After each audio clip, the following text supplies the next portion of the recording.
Now we are going to discuss about how to divide the polynomial by a polynomial. How to divide the polynomial by a polynomial. That first question you can consider like divide 3x cube minus 8x plus 5, 3x cube minus 8x plus 5 divided by x minus 1. We can take x minus 1.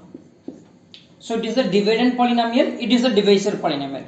The dividend polynomial is, we will take it as p of x, that is 3x cube minus 8x plus 5. Here what you have to observe, if the given polynomial is not in the standard form, first you have to rewrite in the standard form, that is rearrange in the standard form.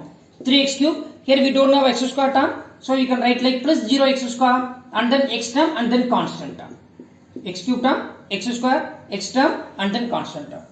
And then this is a p of x. G of x is nothing but x minus 1 it is given, so already it is in the standard form. So now we are going to divide the polynomial p of x by g of x. That is, listen carefully, here p of x is what dear? 3x cube plus 0x square minus 8x plus 5. Am I right? Yeah. Here, what is the leading term? What is the leading term? That is the highest power, otherwise you can say that the leading term of the dividend is what? The leading term of the dividend is what? 3x cube. This is the leading term of the dividend, and the leading term of the divisor. Divisor is what? X minus 1. Here the leading term of the divisor is what? X here. So simplify 3x cube x, that is equal to 3x square. Now you have to multiply the result obtained. You have to multiply the result obtained with this divisor. Now consider 3x square, multiply with these two terms now. Plus into plus 3x square into x is 3x cube, then plus into minus 3 into 1 is 3x square. After that you have to change the sign, it will be minus, it's plus here. So plus 3x cube minus 3x cube you can cancel, 0x square plus 3x square. Please remember, you have to always consider the changed sign. You have to always consider the changed sign. Here what is the changed sign here? Plus. So 0 plus 3 is 3x square minus 8x. 3x square minus 8x. Now again, what is the leading term? After subtracting 3x square by the divisor first term, leading term of the divisor, x. So simplify that, 3x we are getting with sign. Please remember with sign. Here plus 3x square, plus 3x x square by x is 3x. Now plus 3x.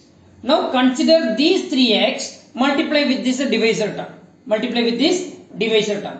So plus into plus is plus 3, x into x is x square, plus into minus is minus, 1 into 3 is 3x now. Now change the sign now, minus, it is plus, minus 8x plus 3x is minus 5x, and then bring the next term here, plus 5. Now again, do the leading term minus 5x. Here the leading term is what? X here, divisor. Then simplify now, minus 5. Are you getting there? Now minus 5. Multiply minus 5 with this divisor term. So minus into plus is minus, 5 into x is 5x, minus into minus is plus, 1 into 5 is 5. Now change the sign now, plus minus, that is the remainder is 0, and the quotient is what? 3x square plus 3x minus 5. In the question paper, if they mention by using long division method, then you have to use only the long division method. Otherwise, if they didn't mention, find the remainder, then you can go with the remainder theorem. See, by using remainder theorem, you will get the answer remainder is 0. See, here p of x is what? P of x is 3x cube minus 8x plus 5. They asked us to find the remainder. So remainder that is equal to what? X minus 1 is divided. Therefore, the remainder will be p of 1. So p of 1 that is equal to 3 into 1 cube minus 8 into 1 plus 5. 3 into 1 is 3. 3 plus 5 is 8 minus 8. So 8 minus 8 is 0. So when we are doing the long division method also, we are getting the same remainder. Are you getting there? Yes. Do you have any other doubts? No doubts. Okay. Thank you, dear. Then tomorrow we will discuss coordinate geometry. That's all. Are you getting, dear? Yeah. Thank you, everybody. Thank you.